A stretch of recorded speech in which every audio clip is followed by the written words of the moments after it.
고대 중국에서는 사람이 죽어도 영혼이 육신에 남아 불가사의한 힘을 갖는다는 믿음이 있었다. 이러한 원시 신앙에 따르면 높은 경지에 오른 도교의 도인만이 영혼을 불러낼 수 있다고 하는데 이를 영혼 소환법이라 한다. 1654년 전라북도 임실에는 귀신을 다스릴 수 있는 선비가 살았다. 그 선비는 학식이 풍부하나 벼슬에는 오르지 못했다. 하지만 두 영이 수호신처럼 그 선비의 명을 받들며 시종일관 함께 따라다녔다. 하루는 선비가 친구와 함께 이웃마을을 지나던 중이었다. 마침 그곳에 장구와 징이 격렬하게 울려댔고 그 앞에 무당이 구판을 벌이고 있었다. 그런데 벼랑간 선비가 관아 뒤편에 있는 대나무 숲으로 달려가는 게 아닌가. 그때 서늘한 바람이 대나무 숲 전체를 흔들었고 선비가 눈을 부릅뜨며 오른팔을 걷어붙이고는 허공을 향해 손을 휘저으며 고함을 쳤다. 잠시 후 바람이 멈추자 선비는 그 행동을 그만두었다. 선비의 친구가 그 특이한 행동에 대한 연유를 물으니 선비가 답하기를 저기 구판 뒤로 악기들이 대나무 숲에 잔뜩 모여 있더군.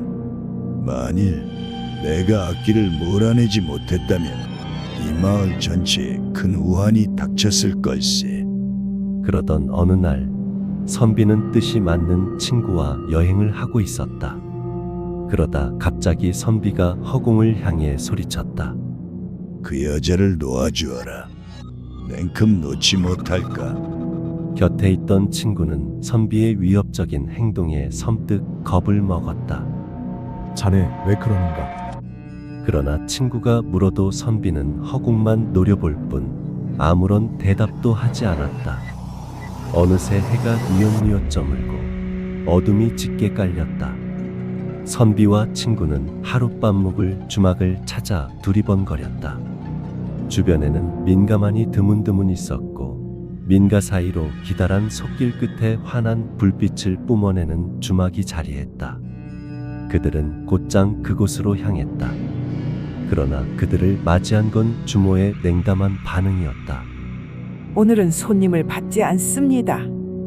그러니 속히 발걸음을 돌려주시지요. 선비와 친구는 몹시 당황했다. 이미 밤은 늦었고 마땅히 갈 곳도 없었다. 다소 난감한 표정으로 그녀에게 간곡히 부탁했다.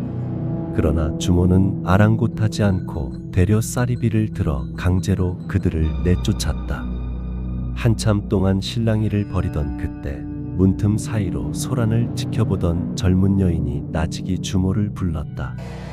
잠시 동안 방 안에서 대화를 나누던 주모가 다시 밖으로 나와 태도를 바꿔 음식과 방을 내어줄 테니 하루 머물 것을 간청했다. 제게는 몹쓸 병에 걸린 딸아이가 있는데 어제 죽었다가 오늘 낮에 다시 살아났습니다. 해서 혹여 딸아이의 신상에 해가 될까 두려워 손님을 받지 않으려는데 조금 전 딸아이의 말이 악기가 딸아이의 영혼에 들러붙어 떨어지지 않아 애를 태워 고생하고 있었답니다. 때마침 그곳에 계셨던 선비께서 악귀에게 호통을 치며 고되게 꾸짖으니 그만 악귀가 도망가 버렸다고 합니다. 저희 딸을 구해주신 줄도 모르고 선비님을 쫓을 생각만 했으니 이를 어찌할 바를 모르겠습니다. 아무튼 저희에겐 은인이자 귀인이십니다. 이렇게 죽은 사람을 되살릴 수 있는 능력을 갖췄다니 정말 대단하셔요. 주모는 재차 간곡하게 쉬어가라고 청했다. 그러자 선비가 너털 웃음을 터뜨리며 말했다. 주모는 터무니없는 소리를 하는군. 내가 어찌 그런 영험한 일을 할 수 있겠나.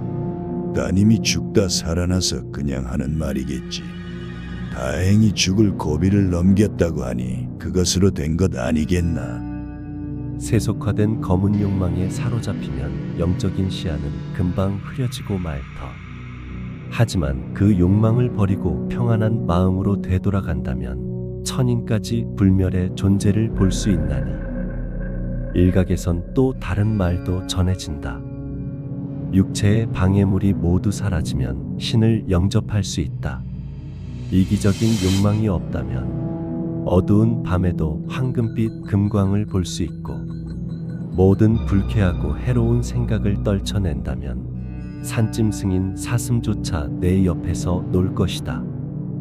도사 하사공에게는 항상 따라다니는 비둘기 떼가 있었다. 밖을 나갈 때마다 날아들어 하사공의 머리와 어깨에 앉아있기 일쑤였다. 어느 날 그의 부인이 비둘기가 귀찮으니 잠시라도 떼어놓으라고 하소연했다. 그러자 하사공은 비둘기를 잡아 어디에 쓰냐며 난색을 표했다. 이에 부인이 대수롭지 않게 말하길, 그야 당연히 맛있게 먹어야죠.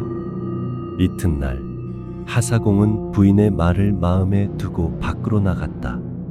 그러나 어찌된 영문인지 그 많던 비둘기 떼가 내려앉기는커녕 가까이 다가오지도 않았다. 그저 하사공의 머리 위로 빙빙 돌 뿐 계속해서 일정한 거리를 확보하며 날아다녔다. 이후로 비둘기 떼는 하사공 근처에 얼씬도 하지 않게 되었다. 욕망을 이겨낸 어느 선비의 이야기와 욕망에 사로잡힌 하사공의 이야기에서 볼 수 있듯, 욕망은 인간을 묶는 사슬이자 보이지 않는 세계를 가리는 장막이 된다. 과연 우리는 그 장막을 스스로 걷어낼 수 있을까?